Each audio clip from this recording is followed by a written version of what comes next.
keadaan membaik, Prabowo akan dapat beban, yaitu mesti menenteng-nenteng Jokowi, menenteng-nenteng Gibran, menenteng-nenteng Kaisang selama 5 tahun ke depan. Mulut sampah ya. Jadi secara tadi real politics, bagi Prabowo lebih baik Jokowi dimaksulkan daripada Prabowo harus menyelamatkan mereka selama 5 tahun. Itu kacau. Ini Gibran nanti akan jadi beban Betul. buat Prabowo. Semuanya. Gitu kan. Jadi bebannya harus dibuang dulu gitu. Jadi pokoknya yang bikin kami panas itu diusahakan dipanas-panasin. Tapi alhamdulillah hal-hal yang begini kan kami sudah lewat. Begini maksud saya adalah Pak Prabowo ini sudah tahu persis siapa dan kelompok mana yang selalu ingin nebeng dengerin untuk merawat kebencian pada satu kelompok. Dan Pak Prabowo tidak pernah terganggu dan tidak pernah terpengaruhi dengan upaya-upaya itu. Jadi Pak Prabowo selalu sampaikan apapun upaya untuk mengadu domba Pak Prabowo dan Pak Jokowi itu pasti dipastikan gagal. Nah, assalamualaikum warahmatullahi wabarakatuh. Halo, sobat Grobogan Gokil semuanya, menyala ya untuk hari ini ya. Memang lucu ya para pembenci Jokowi yang selalu ingin ya mengadu domba Jokowi dan Prabowo. Ya, dengan isu-isu yang remeh-temeh seperti itulah ya.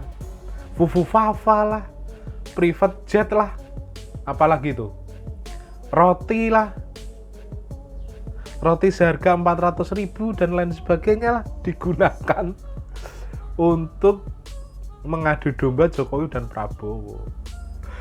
Hanya isu remeh-temeh seperti itu ya mana mungkin bisa gitu loh.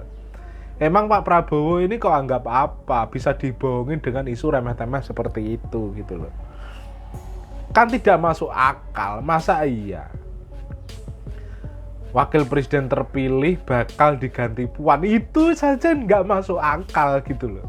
Dan harus hati-hati juga, Pak Prabowo sudah mengetahui pihak-pihak kelompok-kelompok yang memelihara kebencian dan mengadu domba. Pak Prabowo sudah mengetahui, hati-hati ke depannya.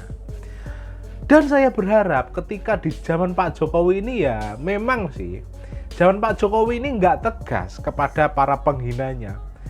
Sejak 2014 Pak Jokowi seperti apa? Dihina segala macam.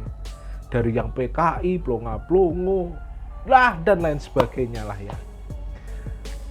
Didiemin saja, bahkan Rocky Gerung yang jelas-jelas menghina dengan kata-kata kotor Pak Jokowi juga dibiarkan. Dan saya harap kedepannya Pak Prabowo bisa tegas dengan orang-orang seperti itu.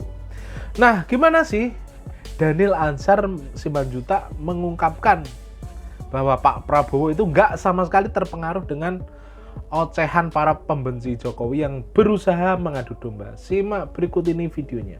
Isu belakangan ya tentang serangan masif kepada Pak Jokowi ya dan keluarga lah ya. Ini kan Pak Jokowi dengan Pak Prabowo ini satu paket ya kan. Kemudian menjelang Pak Jokowi selesai ada serangan yang lumayan masif dari berbagai arah kan. Pak Jokowi disebut Mulyono kan. Kemudian Fufu Fafa, terus kontroversi tentang Kaisang dengan private jet dan seterusnya. Terus kemudian saya loh kok Pak Prabowo menyatakan jangan mau diadu domba. Itu kalau dikaitkan secara intertekstual arahnya ke situ nggak Mas? Iya, ya betul, di semua sisi dimulai dari misalnya perspektif para pengamat. Ya seperti ini nanti akan berantem kok. Iya, gitu. Loh ini Pak Prabowo ini kan selalu yang dipanas-panaskan ke Pak Prabowo dan kami bahwasannya Pak Prabowo ini akan diintervensi oleh Pak Jokowi.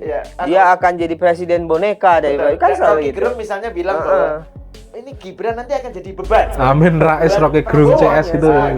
Jadi bebannya harus dibuang dulu gitu. Jadi pokoknya yang bikin kami panas itu diusahakan dipanas-panasin. Tapi alhamdulillah hal-hal yang begini kan kami sudah lewat.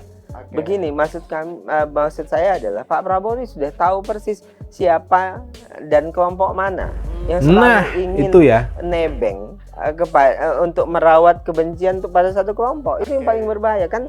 Selalu ada misalnya gini, saya jadi kritikus Pak Jokowi, ketika saya nggak dikritik lagi, saya yang diserang.